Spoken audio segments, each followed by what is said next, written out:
Being my hobby, field of study, and future hopeful job, films, it's fair to say, are quite a big deal to me. After 4 years of academic study, I can clarify at least one thing. There are a lot of films, like, I'd say at least 10. Here's my top 12 favourites. Quick fire, because otherwise we will be here for 3 years. Number 12, starting off with a cute little indie film which just sort of came and passed through 2012 unnoticed. Seeking a Friend for the End of the World is a lovely film. World ends, leaving Keira Knightley and Steve Carell to talk about things, go a couple places, and think about stuff. Also, there's a little dog who just actually contributes nothing to the film, but it's nicely put in there anyway. This is the most human film I've ever seen. And it makes me kind of wish for an apocalypse. Real talk, right now. Let's do this. Number 11, if you haven't noticed, I like the Ghiblis. Studio Ghibli's Princess Mononoke is the next on the list, and it's a beautiful epic. Old versus new, technology versus nature, and the war against man and the gods. It comes across as a period samurai film, but it's so much more. And it's so much more than Studio Ghibli themselves have ever made. It's not cute, it's not comfortable, it's not what you're gonna expect. And all the forces of power in this film are strong, kick-ass females/wolves. I can get behind that. I love studying my favourite films at university academic level. This is how you do animation. Number 10, this is also how you do animation. Incredibles.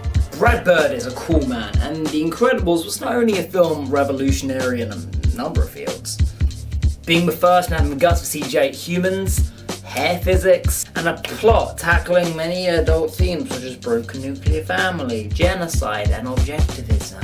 It's also a really fun movie. Come on guys, let's watch it. Number 9. Oh gosh damn, will you look at that. A perfect family adventure blockbuster. Blending wonder, excitement, amazing, groundbreaking CGI effects that hold up to today, and genuinely shit scary moments. They can try as many times they like, but they're never going to recapture that magic that the first one and the ride brings. Point out the plot holes. Glitter me with Goldblum, a see if I care. I'm here for evolution philosophy, dinos, I'm out. Number 8, Psycho. Oh hey, classic wound up on this list. How did that happen? It's just I assumed on this list of prestige cinema history. Hitchcock's Psycho, despite the subject matter, is at its core a fun movie. Black and white and old and not gross, come on guys. This is film theory, have some respect. But it is a fun film, and that sounds odd. Hitchcock once described it as a carnival haunted house ride. You know, guiding the audience, pushing them into the scare and knowing what to show and what to hide. I made a whole video on this, so let's just... Norman Bates is endearing and terrifying, plus they kill off the main character 30 minutes in. That was a spoiler for a 50-year-old movie. Sick. Number 7, Scooby Doo 2 Monsters Unleashed. Would you guys be mad if I put this in here? Because it's going in. Scooby Doo 2 Monsters Unleashed is a bit of a joke film for me. Hugh Jackman's favourite movie. Is it Scooby Doo 2 Monsters Unleashed? They really did. They brought the band back together. There's just so many good times we had it. You're gonna fucking love this series. Oh wait, no, Scooby Doo again. Scooby!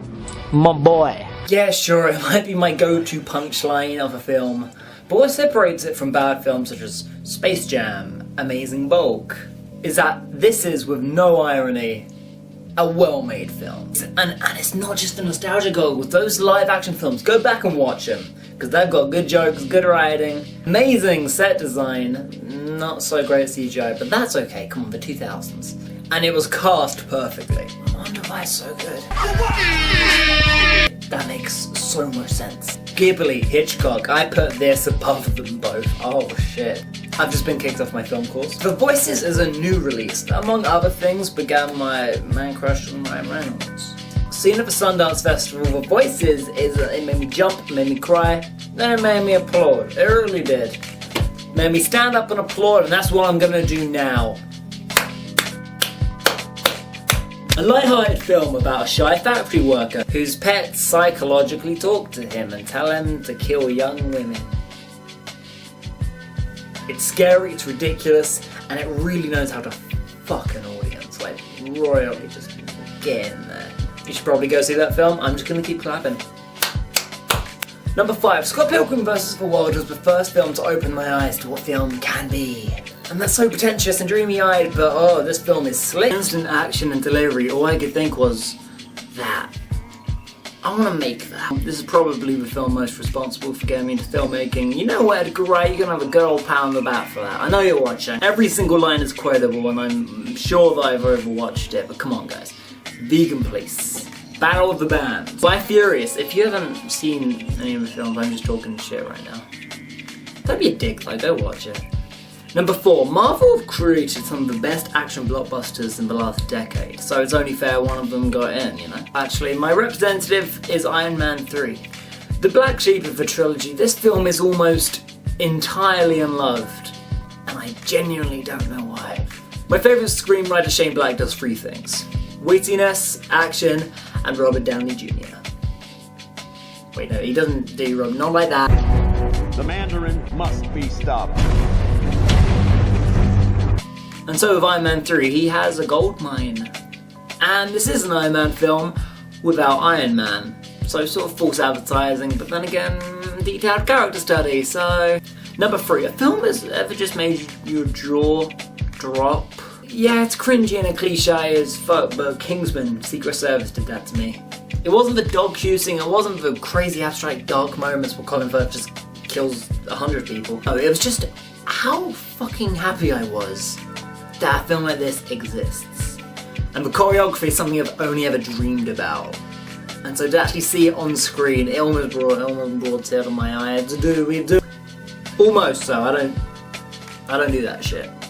No, save that for number 2. Number 2, I shared a single tear of life with Pi. Don't judge. The entire movie is, in my opinion, the best looking, most beautiful film of all time.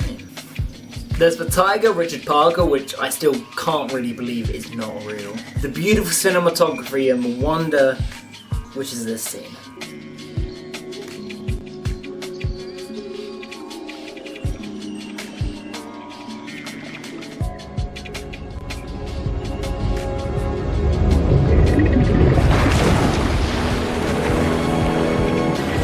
On a cinema screen, 3D, in context.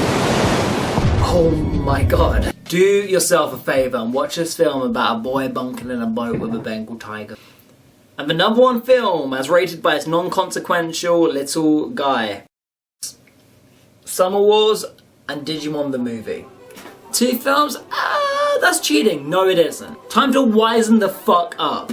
Director Mamoru Hosoda was behind both of these masterpiece animated films. One being a small short for the Digimon series, and then another revising it 10 years later. Without Digimon, and adult themes, and depth. Essentially doing the original idea justice. In essence, they are the same film. Digimon the movie, on the other hand, is a US release of 3 short films just sort of packed together, tied together and dubbed in a way that only early 2000s America could. Mom usually just puts money in, but I guess that works too. Just one each. This film is punny, dated, essentially a time capsule of a more simpler era. But more importantly, it's also the first favourite film I ever had, because now I can't stop, won't stop, watching this goddamn movie. I will watch this when I'm 50, and anybody who says otherwise, I will punch in the dick. And yeah, those are my top 12 favourite movies. What do I do now?